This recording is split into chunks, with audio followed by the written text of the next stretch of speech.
That did the trick. Yeah, baby, yeah. This podcast is not brought to you by the company that makes this coffee. But boy, oh boy, I've been on a coffee kick. Just giving Instagram some time to tell you that I'm live. That's what I was trying to say. What's up, beautiful people? All right. Are we recording? 1, 2, 3, 4. All right, let's do this. All right, ladies and gentlemen, boys and girls, welcome back. Episode 112 of Dave's Dugout. Cannot believe that. Every time I say it, that number just keeps increasing. Like my age. All right, what up, people? I just wanted to get a quick episode out here. It's been 2 or 3 weeks, honestly, and I hate doing that. But crazy stuff, crazy life updates. Been getting 5-6 hours of sleep a night. I've got big life updates coming soon. Nothing for you at the moment, but just so you know, that's why I didn't do this before college basketball started. Obviously, I wanted to. If you're tuning in here live, what I wanted to mention, if you're on Instagram Live, please go check out the YouTube live stream. I actually just recently put a link on my story, so if you're watching this in the next 24 hours, you should be able to go just click that link for me and subscribe. That would really help. Again, I've said this on the podcast before, months ago. I'm trying to get to 1,000 subscribers. We're not even close. But if I do that, then I can change the link on my YouTube channel and make it youtube.com/hackattack like all my other stuff, all my other social media platforms. Right now, it's just like HJK blah, blah, blah, blah, 12794. They make you have 1,000 subscribers, though, for some reason. They think they're cool. So yeah, thanks for that, YouTube. And so yeah, if you're here, you can go there. And I always have my nice decorations in the background. You can't really see them live on Instagram. I don't know how the sound quality is. I've listened back a couple times. It's fine, but obviously I have all the nice equipment on the actual podcast, on the live stream of the podcast, and then we'll get to obviously the podcast gets posted after. But here's what I wanted to say. First thing today. I have a lot of catching up to do. We got the World Series. I mean, come on. I did miss some things. Sports Equinox. We had a Sports Equinox late in October. I believe the last week of October we had a Sports Equinox. I always talk about those. That's really cool. That's what the NFL, NBA, NHL, and MLB all have games on the same day. One of the reasons why October is my favorite month of the year. And obviously, got to give the Braves some credit. They beat the Cheaters. What's better than that, right? I mean, the Cheaters went down finally. It took them long enough. I wish they wouldn't have even made it that far, but they did. And I'm a little farther away from the mic than I am normally, but I think it sounds okay. Last thing I want to check here before we get started. I mean, we're good. And we're still live on the Tube with you. So, pretty much just wanted to get like I said, been extremely busy, and I did want to get a podcast out because this is what I mean, I have so much fun doing this, but the main thing is the Dave's Dugout Top 14. If you don't know, I last 2 years, 3 years, I've been ranking college basketball teams weekly. Not many people do that. Daily, honestly, I update them myself daily. I don't post them, but every Monday, like the AP poll. But yeah, so I wanted to do this before the season started, but like I said, didn't have time yesterday, so I just wanted to get this out. I tweeted it out. It's in writing. It's out there. My picks have not changed. Hot take here. I wish I could pull this up like in the live stream in the background. Don't have that capability yet here in the dugout, but if you want, it's on Twitter. I posted it on Instagram on my stories a while back. That's gone probably by now, but on Twitter, links to the Dave's Dugout Top 14 and Top 40. Don't get me started on that rant that they need to do a Top 40 now for the AP poll. That's another day. So I do a Top 40, and then I have my average rankings of all the rankings that I care about, that I follow. Ken Palm, Gary Parrish's Top 25 and 1, the AP poll, Coaches poll. I mean, there's a bunch of metrics. You can look on my spreadsheet that I make and update weekly. So, my hot take here is that I really struggled ranking the top three. Four for me. It was very hard. Gonzaga is almost a unanimous number one. I believe out of the, let's check this. Let's stat check me. Fact check me. 1, 2, 3, 4, 5, 6, 7, 8, 9, 10, 11, 12, 13. Out of the 13 preseason polls I keep track of, Gonzaga's number one in all of them, except for Andy Katz has them number two, and I have them number two.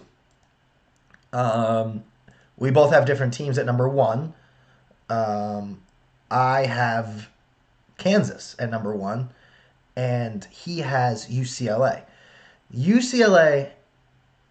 So my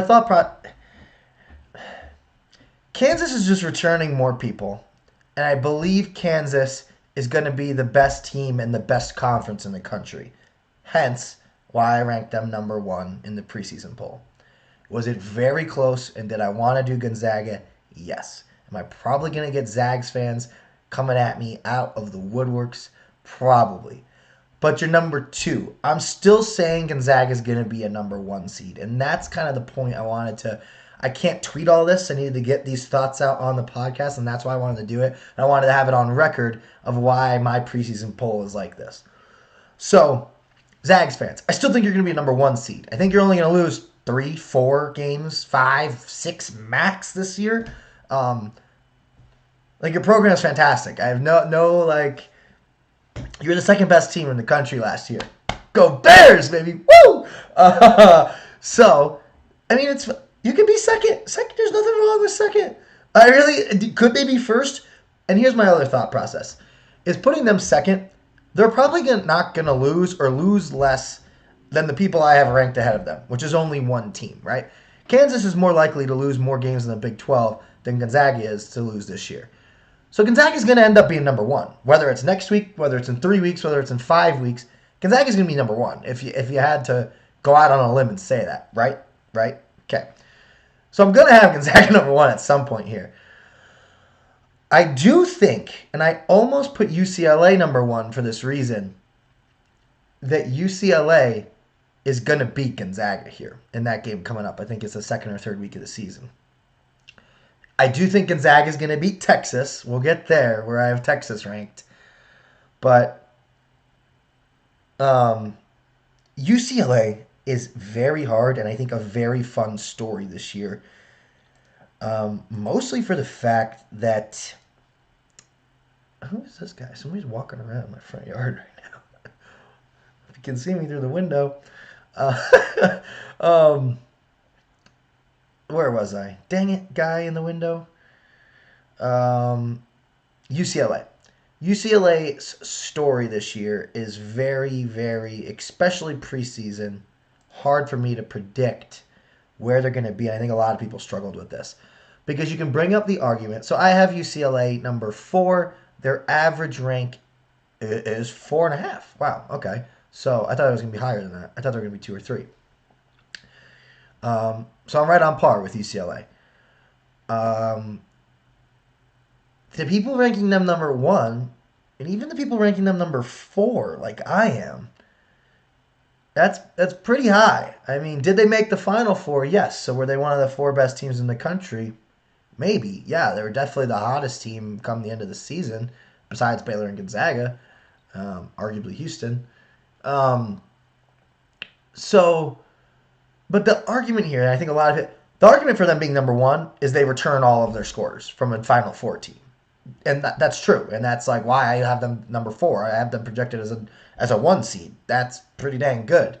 To make the Final Four 1 year and the next year be projected to make the Final Four again, kudos to UCLA.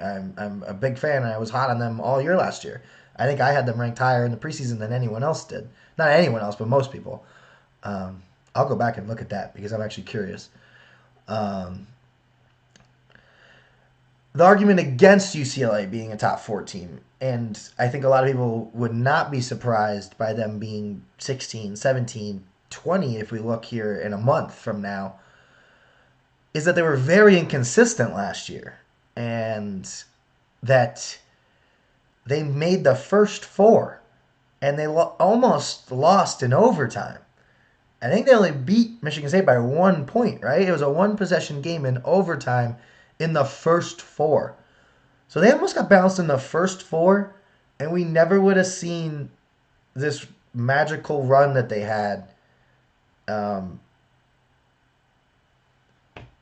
which is the argument for ranking them so high. So like we were like one basket away from Gonzaga being ranked 25 right now. I mean, you can make that, but see, this is where like we have to go with. You have to take the results where they came. You can't do this woulda, coulda, shoulda. Well, what if they would have lost to Michigan State? Well, what if Gonzaga would have won the championship? Like you could just do what ifs forever then, and we'd all be in a never-ending battle. I mean, you have to take the games how they came, and they did beat Michigan State. They did make a crazy run to the Final Four.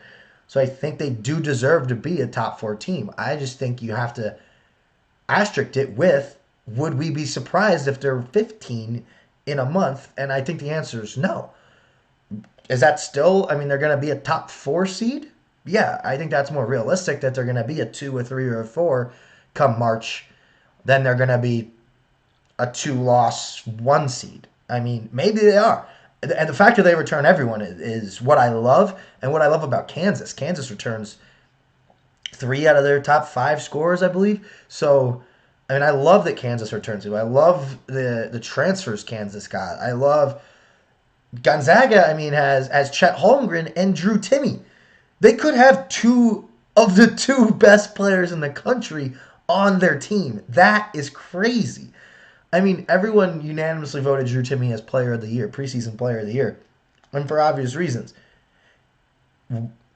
There's 3 guys that I think right now is where we stand that could get that award preseason. I believe it's Drew Timme, Chet Holmgren, and Paolo Banchero on Duke. 2 of the 3 are on the same team that was in the championship last year. So is it shocking that everyone has Gonzaga number 1? No, not at all. And we applaud them for it. And I'm with the thought process of the chances they go undefeated again are slimmer than they were last year. Not to discredit them at all last year, but not playing true road games last year, I think helped them. I think it helped a lot of people and hurt a lot of people. It hurt the Dukes and the Kentuckys, who are used to packed crowds and didn't have them. And for the teams that had to go on the road that were better than other teams, it only helped them run the table even easier without away fans booing at you. I mean, it's undeniably an advantage. I mean, look at Kansas and Allen Fieldhouse, for example. I mean, it's undeniably an advantage in college basketball, especially. So that's kind of my thought process on Kansas, Gonzaga, and UCLA this year. The team I'm missing here from my personal top 4 is Villanova. I do have them a little higher than most. Villanova's average preseason ranking in those polls I was talking about is 5.8. I have them at 3. I have Villanova projected as a 1 seed for kind of the same reasons as I love Kansas, I love UCLA, and I love Gonzaga. They returned pieces from great teams last year. Villanova, I watched them play Baylor in the tournament.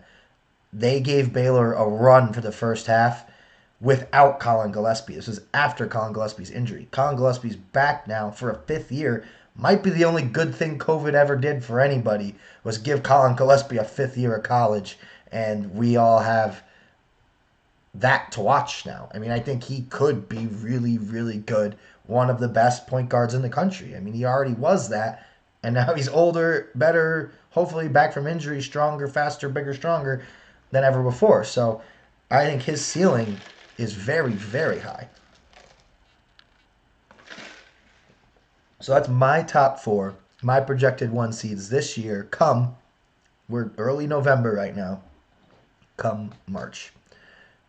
To redo it, Kansas, Gonzaga, Villanova, UCLA, Dave's Dugout, top 4 in that order.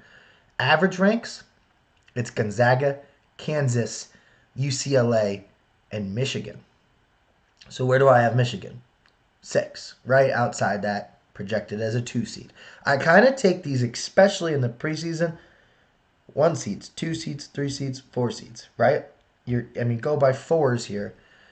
So my next group of 4, I have Purdue, Michigan, Baylor, and Illinois. Fighting Illini fans, come at me again. Dare you. See how that worked out for you last time. I'm a little higher on Purdue. Purdue, I have 5. Their average is 6.6. A little, 1 spot. We all have them projected as a 2 seed. So Purdue, big men, like always. Purdue, returning people. Same reasons. I think they're going to be fantastic. Some people are picking them to make the Final Four preseason. I'm not going to go that far. I think a 2 seed is a high ceiling for them. Worst case, a 3 or 4. And it seems like Purdue's been in this spot before. Can they win in March, though, I think is the question for Purdue. Michigan right behind them. So I guess more people have Michigan winning the Big Ten. I guess by my rankings, I would have Purdue winning the Big Ten. I think you could ask people 3 or 4 teams could win the Big Ten this year. 5, even 6. Baylor, I think Baylor's going to be the second best team in the Big 12. Is Texas's ceiling maybe a little higher if everything goes right? Yeah, but that's an if everything goes right. There's a big if. And with Baylor, they've shown under Scott Drew they are going to be good. They are going to probably be great. And the last 2 years, they've been the best. So 2 seed it is. I don't see how you put Baylor any lower than 8. Their average ranking is 8.2. A lot of people have them in the top 10 in that 9 and 10 spot. I believe that's where they are in the AP poll. AP poll is 8. Yeah. So I personally had them at 8, and I was like, I don't know. We're gonna figure out who the top 7 are. Baylor's gonna be number 8. I ended up putting them at 7. Illinois is number 8. Illinois. They could have a great. They could have a fantastic year. They do obviously lose Ayo Dosunmu, Kofi Coburn now coming back, and oh man, I'm blanking on my sleeper here. Not a sleeper, but he could be potentially one of the best players in the. Honestly, one of the best point guards. What the? Hang on, I'm cheating for everyone. Yes, I'm a cheater.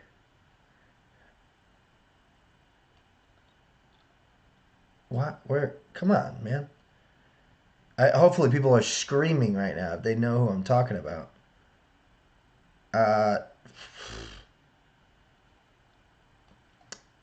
Oh my God, Curbelo, right? Isn't it Curbelo? I haven't even cheated yet. And Andre Curbelo, am I right? Somebody. My God, this is how my brain's not working. This is why I should do a little more prep. Like I said, I just wanted to get an episode out and get all my thoughts out on my, Andre Curbelo. Okay, thank you. My God, I was going crazy there for a second. So, like I said, I just wanted to get all I have right in front of me is I have had nothing in front of me this whole time except for my top 14 and my little spreadsheet that I do all the rankings on. So, this has all just been off the dome. Andre Curbelo, I think, super high ceiling, like possible best point guard in the Big Ten, and Big Ten could possibly be the best conference in college basketball. I am once again going to slightly lean Big 12 and go out on a limb there and be the only one again this year. I don't know why no one else is with me on that one. Oh boy, only 3 minutes and I'm only at number 8. I only want to do a half hour of this. Obviously, though, the top 10, we're going to spend more time on the top teams than as the further we go down. Next 4. Okay, well, I guess, so average rankings, too, their next 4 are Villanova, Texas, Purdue, Baylor. So very similar. They just have Texas. I have Illinois. So, again, are the Illinois fans going to come at me for having them ranked higher in the preseason than the other people did? It's such a love-hate relationship with Illinois. Ever since that one tweet. Where are all the people? What do you people have jobs? Why is nobody watching the live stream? 12 o'clock on a Wednesday? Is that what today is? All right, so my next 4. What are you doing? Is my computer listening to me now, like Siri? Wow. Like the weather popped up when I said what day it was. That was weird. Um, all right, so 9, 10, 11, 12. I have Houston, Alabama, Florida State, and Kentucky. Um, I'm definitely higher on Houston, Alabama, and Florida State than most. Let's see. Houston's 13, Alabama's 14. What's the other one? Florida State's 21, and Kentucky is 12. So I'm pretty spot on, honestly. Just a couple spots higher. Houston, they've proved to me that they've been one of the best teams the last 2 years and proved me wrong. Alabama, think they're going to run it back. I think they'll be really good, just as good as last year, maybe a little worse. I think the SEC is better, so their record might be a little worse, but the team itself might be just as good. Um, Florida State, same thing. Leonard Hamilton has proven to me that they deserve to be in my top 14 until they prove me otherwise. And that's where I went. I put them at 14, and we'll saw where the chips fall when I placed everyone else around them. They got up to 11. Um, Duke and Kentucky, bad years last year. Bad years. Worst years in like program history almost. Worst years in decades. It was bad for Kentucky and Duke. It's going to be better this year. And we actually got to see them play last night. Um, Crazy thing is, I bet on Duke to win that game, even though I had them ranked lower than Kentucky. This is more of a. I try to treat my preseason as like an overall season, not who's better right now, if that makes sense. This is like a. These are where I project these teams come March, not where I think week 2. I want to be as right as I can. I want to be as accurate as I can. No, it's about March. It's about where we're going to be come March. So this is a long term. These are the teams I think where they're going to be seeded and ranked come March. And but I think Duke and Kentucky, Coach K and Coach Cal have earned a spot in the Dave's Dugout top 14 until proven otherwise. Texas, I'm lower on Texas than most. I have them at 13. Texas's average is 6. That might be the team I'm the most off on. But here's my thought process. It's not just Texas hate horns down, right? That's also true. But I love Chris Beard. I wish he wouldn't have went to Texas because I like cheering for Chris Beard, and now I'm really not going to cheer for him, to be honest with you. But honestly, do I think Texas could be a 2 or a 3 seed? Yes. That's where I have them. Oh, 13. I guess that's technically a 4 seed, isn't it? Anyway, that's not bad. That's better than Texas has been for a long time. You guys lost Abilene Christian in the first round. So the bar isn't high, is it? I think Chris Beard's going to get you past the first round, okay? So be happy with that. The question I have is Ramey and Andrew Jones were like punching each other halfway through the season last year, and they had to Shaka Smart had to call a timeout because his team was literally fighting with each other. That's the Texas way. You just get too many 5 stars. You get too many big heads. I go to Texas. I'm cool. That's why their football team sucks. It's like you can't have a locker room like that. You got to have a culture. Chris Beard is going to do that. I just don't know if he's going to do it this year. Because you're bringing in these transfers that are arguably better than your 2 main guys. And your 2 main guys were already fighting each other last year. So if there's anybody that can do it, maybe it's Chris Beard. I just think it's going to take some time. And I don't know if it's going to ever happen. Maybe people are going to transfer out and he'll have things rolling. I am skeptical more than most. Do I still have them as a top 14 team in the country? Yeah. 2, 3, 4 though? They have so much talent, this could bite me. They could be a number 1 seed. I don't know. They could win the Big 12. They could be better than Kansas and Baylor. Prove it. Kansas and Baylor have proved that they are the best in the Big 12. I'm talking recent years. Kansas and Baylor are the best in the Big 12 the last 3 years. What is Texas? What does Texas have to show for it? Okay, they won the Big 12 tournament last year. Well, then you lost Abilene Christian. Okay. Will Chris Beard prove it? Probably. Will they probably be a 2, 3, or 4 seed? Yeah. I right now, November 10th, 3 seed? That's not bad. Right? I mean, are UT fans going to come after me for this? I think I'm setting a realistic goal for you. You're welcome. setting you at number 2 in the country. I'm sorry that people are setting you up for failure. I mean, that's why I feel bad for Gonzaga fans being ranked number 1 every year.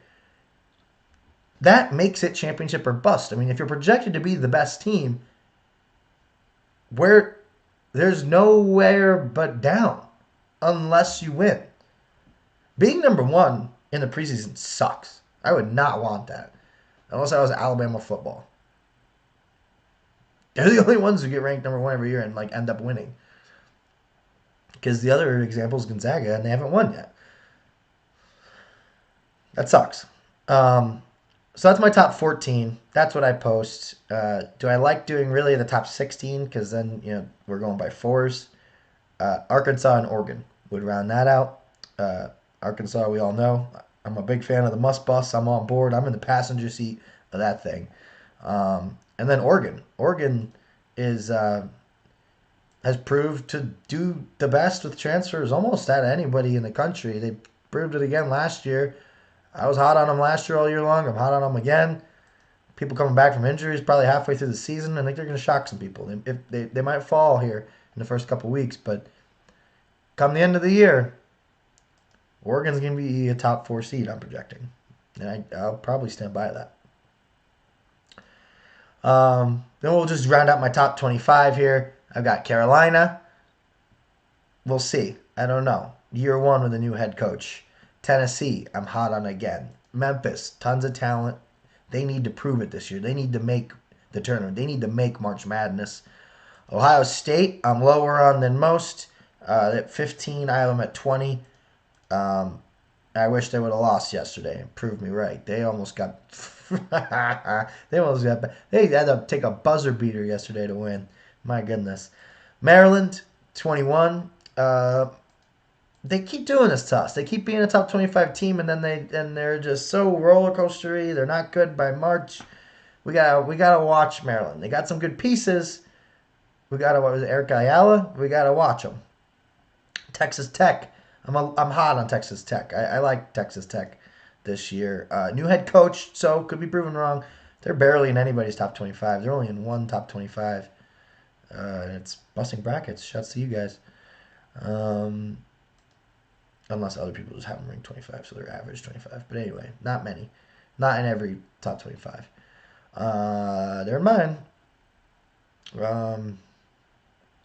Maybe not. So I have them 22, so they have to at least be in a couple. All right, anyway. Indiana, 23. Michigan State, 24.